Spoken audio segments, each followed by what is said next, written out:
What's going on, everyone? So the Lakers are still incredibly active trying to find a center. Obviously, we've gotten a lot of Walker Kessler conversations recently, and I really hope that that's the move that they eventually end up making. But we got reports per Jake Fisher that the Lakers are still heavily considering Jonas Valanciunas. He's on their big board of guys that they want to acquire, as well as Brook Lopez of the Milwaukee Bucks. Now, Jonas Valanciunas, he's the guy that has been rumored since basically the offseason.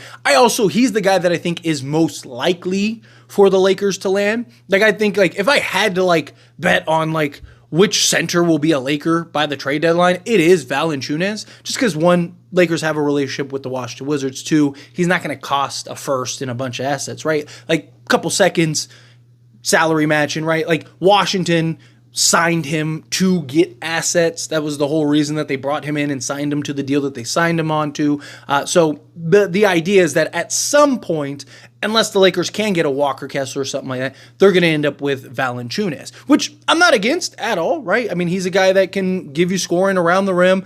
Doesn't really give you great rim protection. I mean, he can block shots, but he's not a guy that like Walker Kessler. If he's on an island, he can clean stuff up. Where Valanciunas, you have to kind of funnel guys into him. If he's kind of there on an island, he's usually getting torched there. But in a backup role, slotted alongside Anthony Davis on occasion, I think that would be fantastic, right? Guy can stretch the floor a little bit, make some plays out of the post, do a little bit of everything. I really like the idea of a Valanciunas.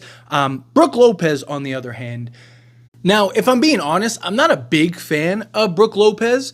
Brook Lopez, look, solid center, protect the rim, him stretch the floor, right? He's a guy that, in concept, makes a lot of sense. He's 36 years old. He's making $23 million, although it is expiring this year, so you clear that money off your books. However, his production has tanked. Could it be that just Milwaukee is an absolute dumpster fire right now and a total disaster? Sure. Right, that could very well be the case. But he's averaging 26% from 3-point range on almost 5 attempts. I think it's 4.7 attempts per game. Right. Previously, he was a 36 to 38% 3-point shooter. If he was that at 5 attempts per game, then that's huge. But 26%, I mean, at that point, I'd rather see if Jackson Hayes and Christian Koloko can knock down 3. I mean, 26% is not very good at all. Again, it gives you some flexibility, right? If all else fails, and you told me hey, we got Brook Lopez, I wouldn't hate it, right? But does Brook Lopez want to be a starter? Is he okay coming off the bench? Does it even make sense to bring him off the bench because you're paying him $23 million? Yes, he's an expiring, and if it works, you can give him a new contract on a shorter deal, maybe 2-year, $16 million or something like that for 37, 38. But it's just, I think I would look at that more as a fill in the gap, right? I would see the Lakers landing Brook Lopez as a guy that you're just kind of trying to get through this season and hopefully something better comes along next season. It's kind of how I'd look at it, right? I would rather go get Clint Capella than that, and he's making slightly less, but he's expiring too, and I think he'd be more willing to come off the bench. I think he gives you similar, not the 3-point shooting, but he at least gives you some shot block. He's one of the best offensive rebounders in the game. I'm not super sold on Brook Lopez.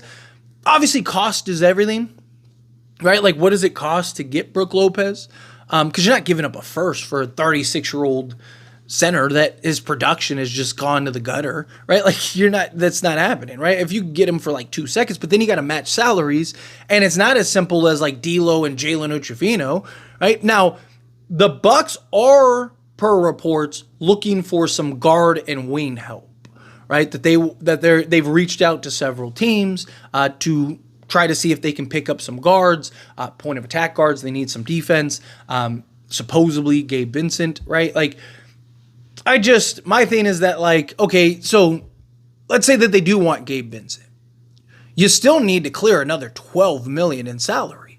So, and they're not a team, they can't take back salary. So it's just I don't see it for the Lakers. I don't see Brook Lopez, unless you work out some 3-team deal or something. I just think that I think Valanciunas is the safer bet, and I'd also prefer Valanciunas, right? Obviously, he's not the shot blocker and defender that Brook Lopez is. I mean, Brook Lopez is still averaging 2 blocks and 1.5 steals a game, right? So, like, the guy is still defensively, Brook Lopez, that is still great. And you could argue, like, hey, the Lakers need that. But you also want some offensive production, and Brook Lopez is just gone to the gutter. But again, right, does that change playing with the Lakers, right? Playing alongside LeBron and AD and stuff like that. I mean, Lakers should have never really let Brook Lopez go to begin with, all those years ago. But, it's just, I still would lean towards Valanciunas. Again, Walker Kessler is my favorite. I am praying to the basketball gods to, right, like get us Walker Kessler.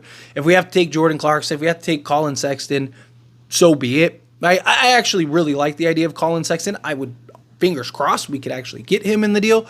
But supposedly they want us to take Jordan Clarkson. If you could work something out to where, say it's Jordan Clarkson and Valanciunas, or Jordan Clarkson and Walker Kessler. I'm not big on Jordan Clarkson. He's incredibly inefficient, but he is something that could come off the bench, give you, 15. Maybe he could get a little more efficient playing in this style of offense and him just getting a head of steam downhill, right? Like you can do certain things with him, right, because of his athleticism. But again, I'm not super oh yeah, Jordan Clarkson. And then Valanciunas, if you can't get Walker Kessler, just keep it simple. Go get Valanciunas. Right, probably cost you a couple seconds. Again, you're not trading a first for Valanciunas. I don't think the Wizards even expect to get a first for Valanciunas. No one's giving a first for Valanciunas. Right, if anything, it'll be a couple seconds. Sure, if you have to give 2-3 seconds to go get Valanciunas, sure, so be it. Right, like if you're swapping Gabe Vincent for Valanciunas and throwing in 3 seconds, perfect. And then let's go make some other deals. Let's go make some other moves. If you told me we land Valanciunas and then went and got, like a Cam Johnson or something like that and a Bruce Brown, boom, let's go. Let's go try to win an NBA championship. Because the Lakers definitely need a center. That's blatantly obvious, right? They need somebody that can come in, help alleviate some of the pressure off of Anthony Davis, being with the big boys, right? Anthony Davis gets the night off. Boom, you can insert this guy. We're not reliant on Jackson Hayes and Christian Coloco, which, Jackson Hayes, give him credit. He's been very good in the spots where we've needed him. He's not a primary backup big right now. Could he get there at some point? He's still only, 24? Sure. Right, but he's not there yet. I like Jackson Hayes as your third big, right? AD gets the night off. You have a Valanciunas, he slots in. Now Jackson Hayes is filling in for the night, right? Or Anthony Davis is playing, 35 minutes. He's playing 20 minutes at the center spot. Valanciunas is playing, and then Jackson Hayes is kind of filling in the gaps in between, right? Stuff like that, I don't hate. Maybe see what does it look like with Jackson Hayes and Valanciunas? What does it look like with AD and Valanciunas, right? Kind of experiment, mix and match a little bit as the season progresses. But beyond a center, you still need other things. That's my problem with going and getting a Brook Lopez, is he's making $23 million. So now you're just so much more limited, right? Where, for example, say the $23 million, if you were to send out D'Lo, because that's who is supposedly going out, so you got D'Lo, and then you still need to clear another $5, really $6 million, because the Lakers have to send out more money. So you're talking D'Lo, and it couldn't be Jalen Trufino. It'd have to be D'Lo, Jalen Trufino, and Jackson Hayes? But does that even still get you to another $5-6 million? So yeah, I guess that get you there, right? Now, okay, fine, but now it's just you have Rui, Gabe Vincent, Jared Vanderbilt, and Max Christie left. So could you still technically go make some of them? Sure, but if you get a guy in a Valanciunas, now you could just swap Gabe Vincent, right? And then now you still have D'Lo with Jalen Trufino. You still have Max Christie, Rui Hachimura. You just have so much more salary that you can now send out to go get 2 or 3 other guys. Or maybe you're looking to get some bench depth or whatever, right? I just think selling so much to go get a 36-year-old center who's looked so far like he's, heading downward. His production is just falling off of a cliff. Where, again, it's early in the season. Milwaukee's been an absolute dumpster fire.